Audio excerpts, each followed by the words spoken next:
कथा प्रारंभ होत है। सुनहो वीर हनुमान, आसन आए बिराजिए। तेज पुंज बलवान सियावर, रामचंद्र जी की जय। पवन सुत हनुमान जी की जय। ऐसा कहकर बड़े प्रेम से पैरों पड़कर सीता जी को साथ भेजने के लिए विनती करके और सुंदर आज्ञा पाकर तब सीता जी समेत सीता जी की माता डेरे को चली। प्रिय परिजन ही मिली वैदेही, जो जेह जोग भांति तेही। तापस वेश जानकी देखी, बा सब विकल विषाद विशेषी। जानकी जी अपने प्यारे कुटुंबियों से जो जिस योग्य था उससे उसी प्रकार मिली। जानकी जी को तपस्विनी के वेश में देखकर सभी शोक से अत्यंत व्याकुल हो गए। जनक राम गुरु आयस पाई, चले तलहि सिय देखी आई। लीन लाहे और जनक जानकी, बाहुन पावन प्रेम प्राण की। जनक जी श्री रामचंद्र जी के गुरु वशिष्ठ जी की आज्ञा पाकर डेरे को चले और आकर उन्होंने सीता जी को देखा।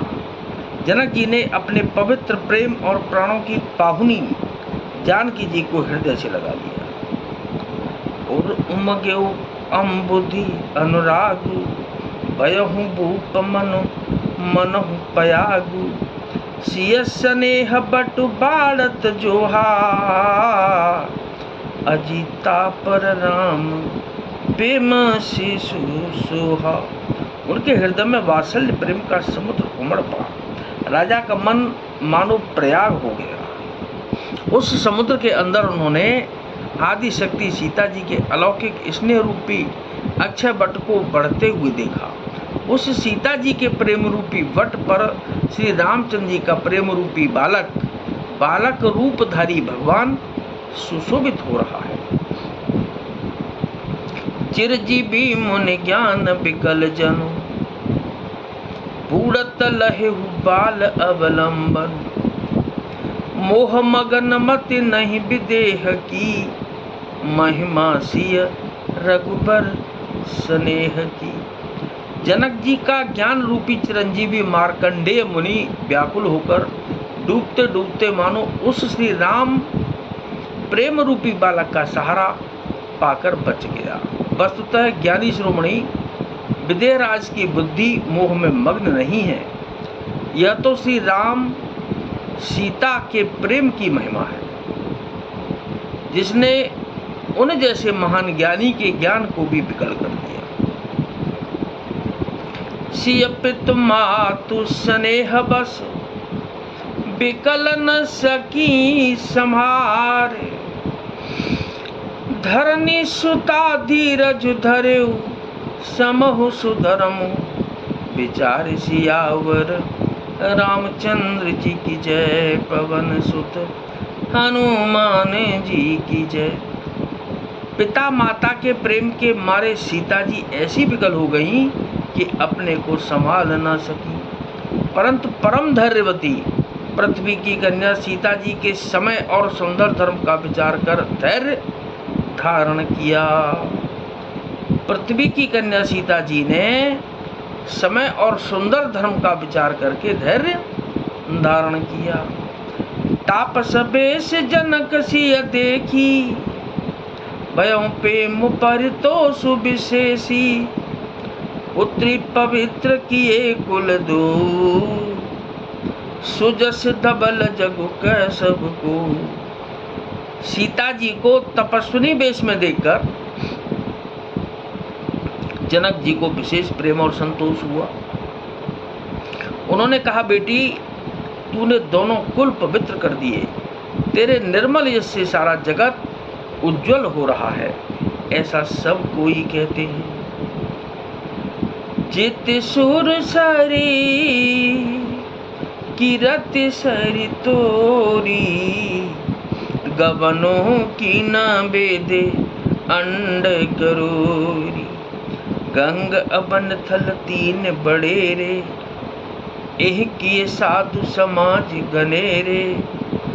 तेरी कीर्ति रूपी नदी देव नदी गंगा जी को भी जीतकर, जो एक ही ब्रह्मांड में बहती है,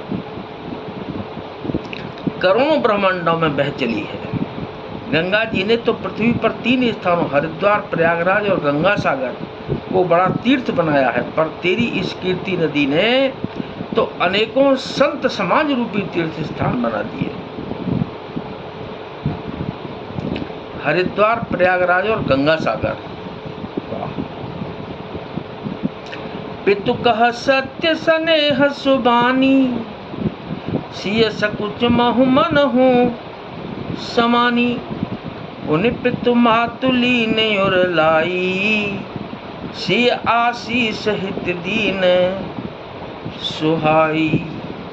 पिता जनक जी ने तो स्नेह से सच्ची सुंदर वाणी कही, परंतु अपनी बड़ाई सुनकर सीता जी मानो संकोच में समा गई। पिता माता ने उन्हें फिर हृदय से लगा लिया और हित भरी सुंदर सीख और आशीष दी। कहत न सिय सकुच मन माही, यहाँ बस रजनी बल नाही। लख रुक रानी जनायऊ राऊ, हृदय सराहत सीलो स्वभाव। सीता जी कुछ कहती नहीं है, परंतु मन में समझा रही हैं कि रात में सासुओं की सेवा छोड़कर यहाँ रहना अच्छा नहीं है। रानी सुनैना जी ने जानकी जी का रुख देखकर, उनके मन की बात समझकर राजा जनक जी को जना दिया। तब दोनों अपने हृदयों में सीता जी के शील और स्वभाव की सराहना करने लगे कि बार बार मिल भेंट सिया, विदा कीन सन्मान। कही समय सिर भरत गति, रानी सुबानी सयान सियावर।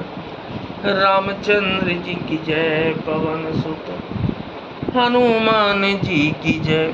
राजा रानी ने बार बार मिलकर और हृदय से लगाकर तथा सम्मान करके सीता जी को विदा किया।